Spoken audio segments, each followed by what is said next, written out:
పంచాయతీరాజ్ బలోపేతం చేసింది కాంగ్రెస్ పార్టీ అని చెప్పేసి చాలా సార్లు కూడా ముఖ్యమంత్రి గారు మంత్రులు చెప్తుంటారు. ఇవాళ మేమందరం కూడా సర్పంచులకు చేయట్లేదని చెప్పేసి చివరి సంవత్సరంలో 2023 సంవత్సరంలో అనేక సర్పంచులను హైదరాబాద్ తీసుకొచ్చేసి మొత్తం కూడా చేసింది ఆనాటి కాంగ్రెస్ ప్రభుత్వం. మేమందరం కూడా నిజంగానే అనుకున్నాం, రాగానే వాళ్ళందరికీ ఏదో మద్దతుగా ఉండి చేస్తారు కదా అని చెప్పేసి. అధ్యక్ష, మా జనగామ నియోజకవర్గంలో 8 మండలాల్లో 127 గ్రామాల్లో ప్రతి సర్పంచ్కి దరిదాపుగా మొత్తం కలిస్తే ఇలా 45 కోట్ల రూపాయల బిల్లులు పెండింగ్ ఉన్నాయి. అధ్యక్ష, ఈ 12 నెలల కాలంలో ఒక్క రూపాయి కూడా రాలే. బచ్చన్నపేటలో ఒక చిన్న గ్రామం గంగాపురం అని ఒక దళిత మహిళ ఉన్నారు, వీళ్ళని ఏం చేయాలని చెప్పేసి చిన్న విలేజ్లో ఒక 7 లక్షలు ఉంది, ఆ 7 లక్షల కోసం కూడా తిరిగి రాలేదు. అధ్యక్ష, చిన్న రామంచెర్ల అని చెప్పేసి మాజీ సర్పంచ్ ఎండి ఖలీలా బేగం అని ఉంది, బిడ్డ పెళ్లి పెట్టుకున్నారు, దాదాపుగా 25 లక్షలు పెండింగ్ ఉన్నది. మొత్తం కూడా వాళ్ళ ఇంట్లో ఉన్న బంగారంగా అది కూడా పెట్టుకున్నారు, కుదవబెట్టడానికి ఇలా లేని పరిస్థితి. అదే బచ్చన్నపేటలో ఇంకోటి నాగిరెడ్డిపల్లి అని చెప్పేసి కూడా, అంటే ఏ గ్రామమైనా ఉంది అధ్యక్ష, నాగిరెడ్డిపల్లిలో భవానీ అని చెప్పేసి వాళ్ళ ఇల్లు కూడా కుదవబెట్టుకున్నారు, ఒకరు బంగారం కుదవబెట్టుకున్నారు. అధ్యక్ష, మేము చేయలేదని చెప్పేసి మీకు అధికారం ఇచ్చిండ్రు, మీకు అధికారం ఇచ్చినప్పుడు మీరు ఇస్తా అని చెప్పిండ్రు.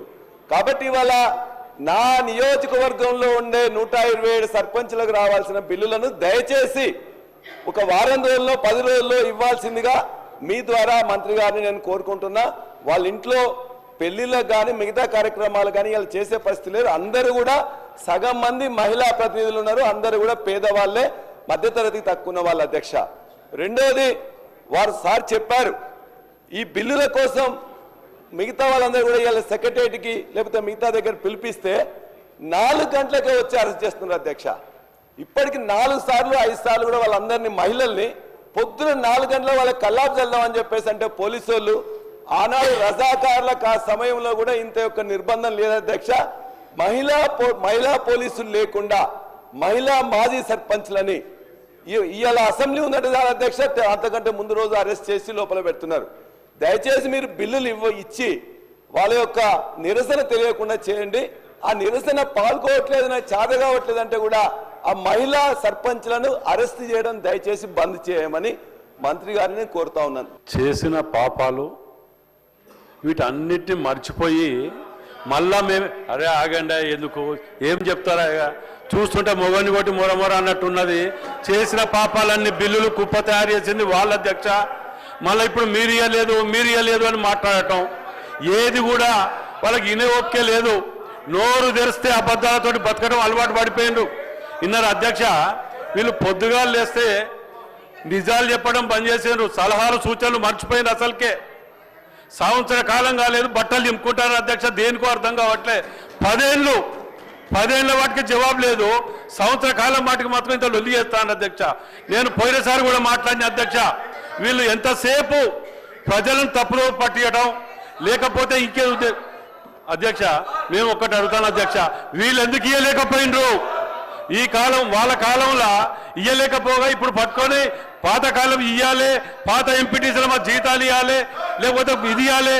ఇదే అధ్యక్ష.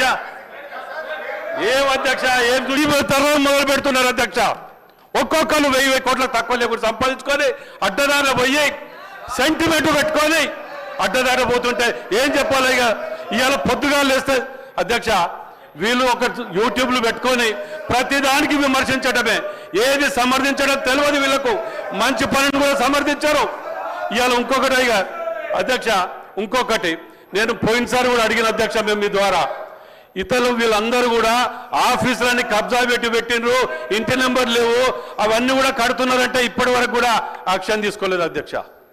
పార్టీ ఆఫీసుల కాడికెళ్ళి కబ్జాలు పెట్టి మొత్తం దుకాణం పెడితే దాని మీద కూడా తీసుకోరు అధ్యక్ష. మళ్ళీ వీళ్ళ లొల్లి పెడుతున్నారు అధ్యక్ష.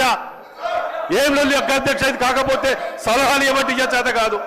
ఇలా ఊర్లు గ్రామాలకు ఒక్కొక్కటి ఇచ్చుకుంటూ పోతున్నాం అధ్యక్ష. మేము ఒక్కొక్కటి ఇలా కార్పొరేషన్ల అధ్యక్ష అప్పుల పాలు చేసి పెడితే అప్పుల పాలు చేస్తే 187 కోట్లు ఇచ్చినాం, ఒక్కొక్కటి సరిదిద్దుకుంటూ వస్తాను ఇవాళ. అయినా దాని గురించి పట్టింపు లేదు, సమర్థించడం లేదు. 2 కోట్లు నిలువ ఉంటే 50 కోట్ల కొబ్బరికాయలు కొట్టిరు వీళ్ళు. ఆ అప్పంతా మేము భరిస్తాం ఇలా. దాని గురించి వదిలిపెట్టి వీళ్ళు నీతులు చెప్తే ఎట్లా? రాజేందర్ రెడ్డి గారు కన్క్లూడ్ చేయండి. గౌరవ సభ్యులు కొత్త ప్రభాకర్ రెడ్డి గారు.